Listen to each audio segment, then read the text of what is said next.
As a Christian, I consider Jesus a prophet, but he's a prophet of the one God. There's not several.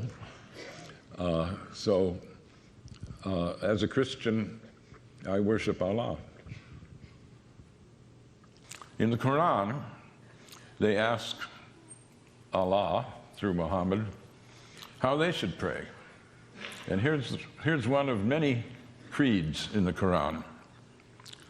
We believe in God and in what was sent down to us and what was sent down to Abraham, Ishmael, Isaac, Jacob, and the 12 tribes, and what was given to Moses, Jesus, and all the prophets by the Lord.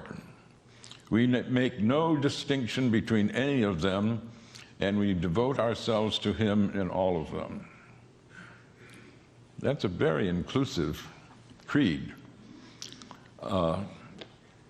The narrow definers of Judaism sometimes say that the chosen people are the circumcised. And narrow believers in Christianity sometimes say that the chosen people are the baptized. But the Quran says God's chosen people are all the monotheists from the beginning of the creation.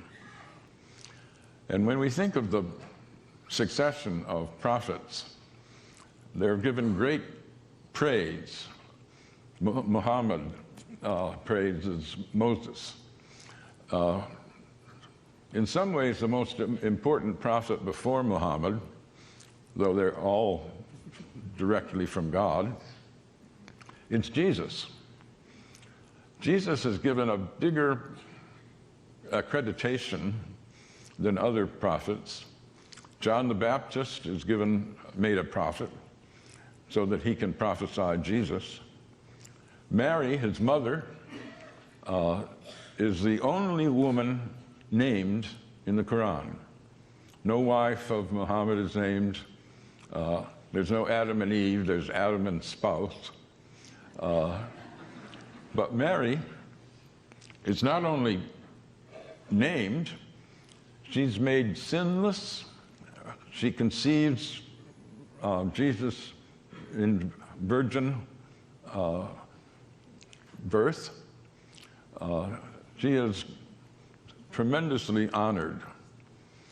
So one asks, if this is such an inclusive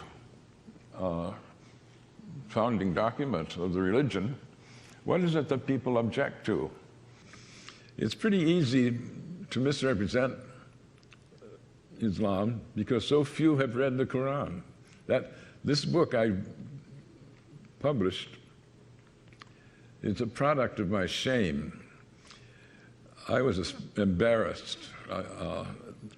After 9/11, I was talking with a group of friends, academic friends, and we were wondering, is this really an Islamic event, the 9/11 attack? And at some point, people asked, well, who here has read the Quran? None of us had. And a friend of mine said, not even you, Gary? I thought you were a student of religion. And I said, yeah, that's the problem. I'm totally ashamed. And so I went and have been trying to repair that stupidity ever since. But I've tried in a lot of venues to ask how many people have read the Quran. Dare I do it now? How many have read the Quran?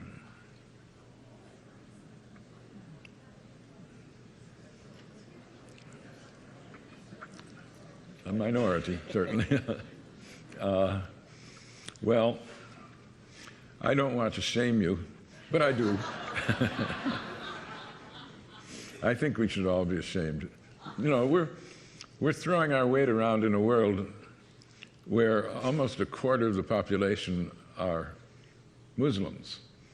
And not to know, how can you say the Islamic State is a false construct if you don't know what true Islam is. One can only hope that more people will use freedom to do things like read the Quran rather than hate the Muslims.